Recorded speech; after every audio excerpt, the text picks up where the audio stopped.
So that's all the plastics off the Polaris. I might check the airbox, take the airbox out. I have to take the tank off as well, just to get to the carb, which is there. We'll get the tank off now and the airbox, then we'll get the carb out and check the jets. There's the air filter. Always check this.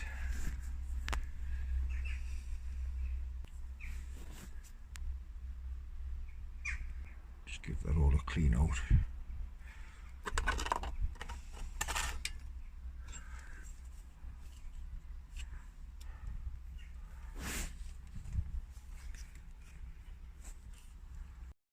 That's the airbox off. I'll just clean all that. Put the 2 bolts back in the bottom just so you don't lose them. That bolt goes in the airbox, but that one hasn't got threads. So I'm going to go and thread that into the bike. And then have a look up the back of the carb as well. Make sure the choke's working when I pull the choke on and off. So just put that air screw bolt in there.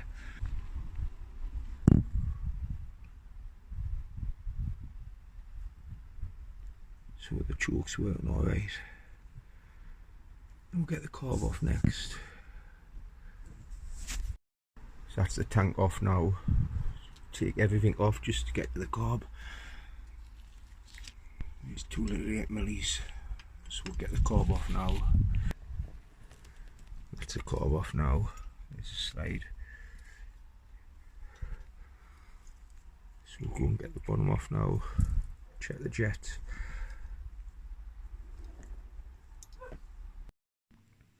That's the carb open now, split. I'll just save the boring bit of taking them screws out.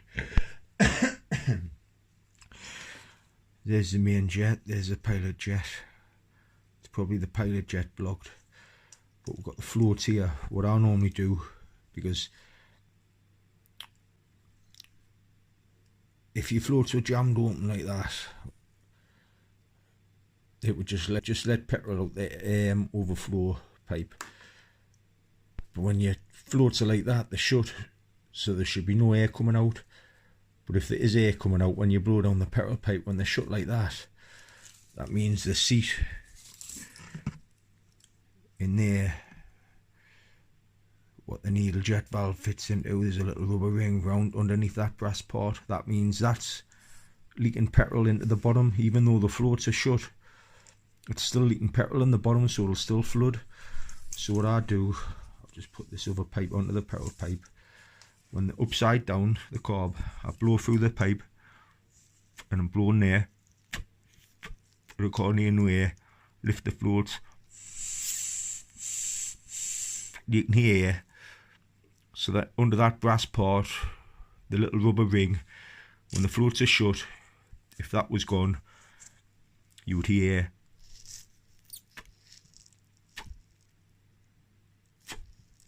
And there's no air anywhere, so that's good, that's alright. So I'm going to get this pin out, get the floats out, get the 2 jets out. You see there, the pilot jet looks blocked because the main jet, you can see through the main jet perfect. So it's probably the pilot. And you'll get these out. I'll check inside the needle jet in there, just for any little bits of muck on that. That's the pin out, so lift the floats out. I'll check this little needle valve on the end of the floats.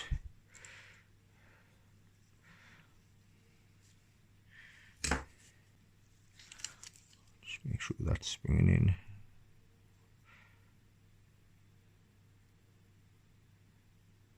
And it is.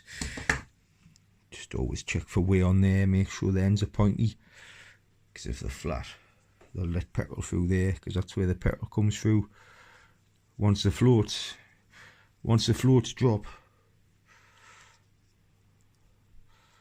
it's attached to this clip. Once the floats drop, this drops and lets petrol through there.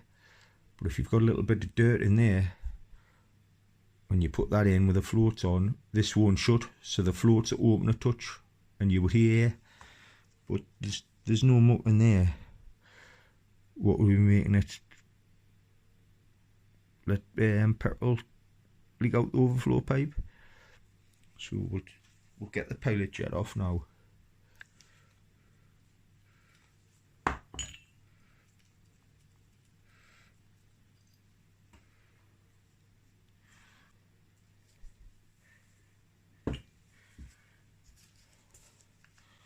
Get my burner phone and put the torch on it, and you'll be able to see it. There's the torch on. That's the carb back together with the jets on, cleaned. The only thing, when I put that pin back in, it goes all the way up there. See up that hole there? It should be flush with that. So at any time that could pop out of there, pop out there and knock the floats out. Make the floats drop like that, and it will be just leaking.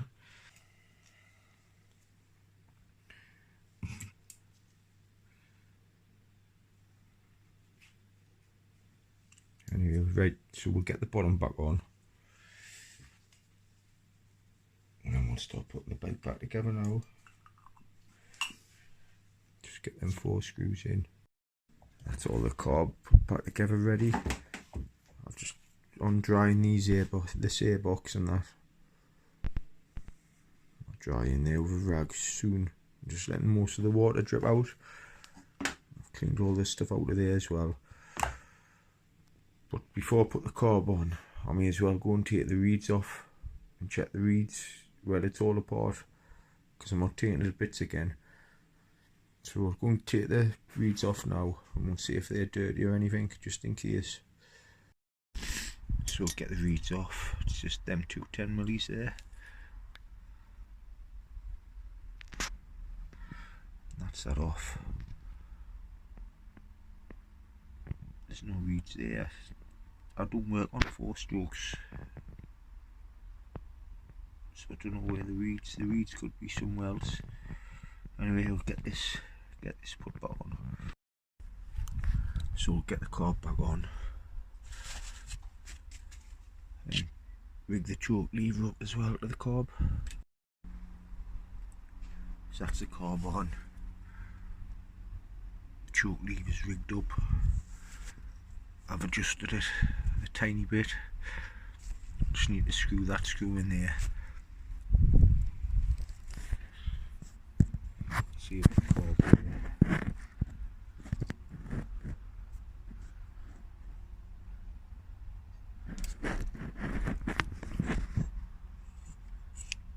That's when the throttle's on. And that's when the choke's fold on. That's the choke off. So all that's working. That's the air filter boxes, both parts. They're all dry now, so we'll put that on next. That's the airbox on, all cleaned, all tightened up there. I've got the 2 bolts, that one and that one in. Now we'll just put this filter in.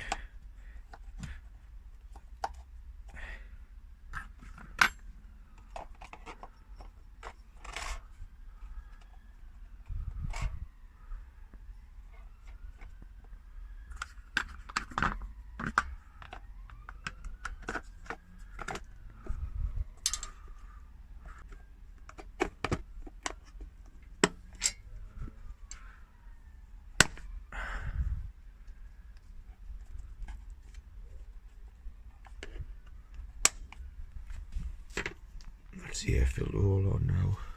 I'll get the tank next. So we'll get the petrol tank on now. I just left all this on when I took it off. That'll need bolted back onto there.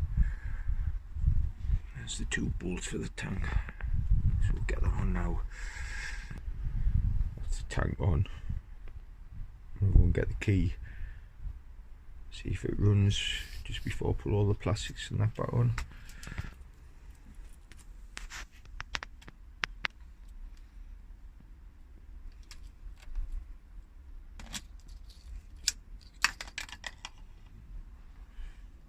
Don't know what this is.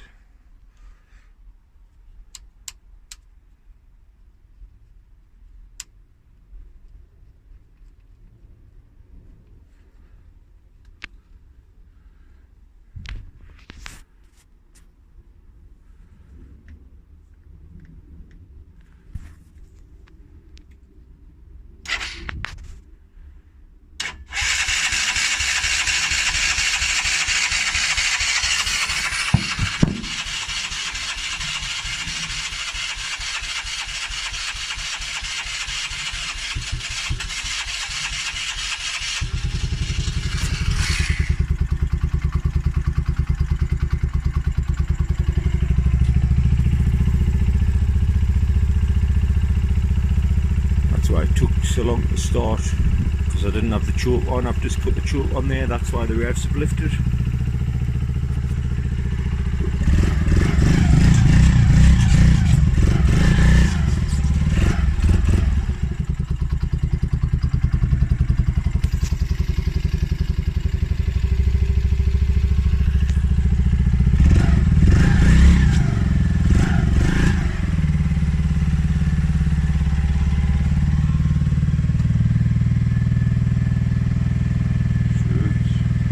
Right now,